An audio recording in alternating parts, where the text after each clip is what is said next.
Welcome back to Chaos and Crime with Tiff.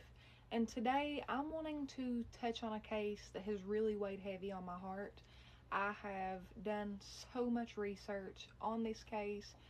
I have wrote everyone I can think of. I've wrote Nancy Grace, and I just don't understand why this person is still missing and why their family still don't have answers. So today we are going to be discussing the extremely suspicious disappearance of Matthew Clark McDonald. Matthew is from California, Pennsylvania, and he went missing on March the 9th of 2023. So on the morning of March the 9th, Matthew went to work. He arrived to his job site, but his co-workers noticed that he was behaving bizarre. He had actually rode to his job site in the trunk of his girlfriend of 3 weeks vehicle. So it has been said that that day Matthew was under the influence of mind-altering substances, but his family says that that was nothing like him. But according to his girlfriend, he had rode in the trunk out of paranoia. He felt as if he was being followed or watched.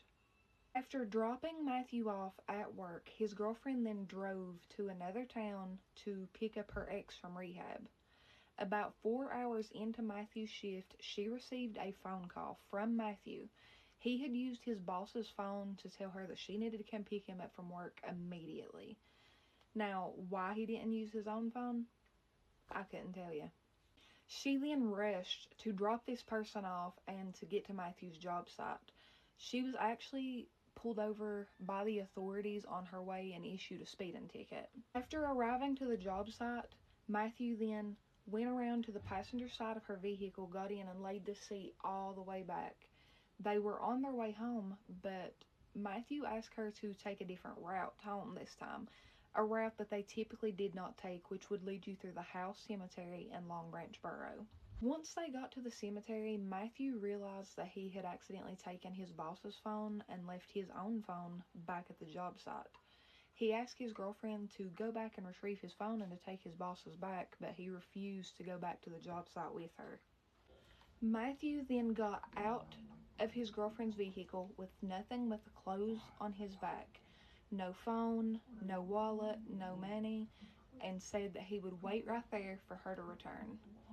The job site was only 5 minutes from the cemetery.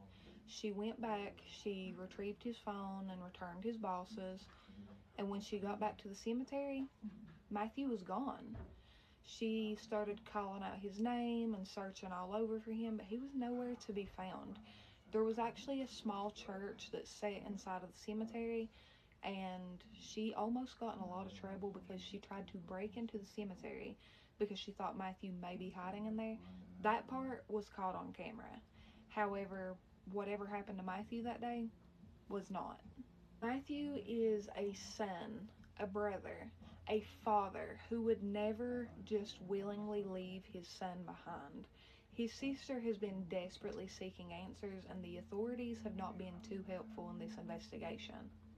There have been so many horrific rumors and just so many people that speculate about what may have happened to Matthew that day, but none of it has led to any answers. Matthew did have active warrants at the time of his disappearance, but his family says that that has nothing to do with why he vanished. So please, if you know anything, if you have any information in regard to the disappearance of Matthew Clark McDonald, please contact the authorities. His family deserves answers.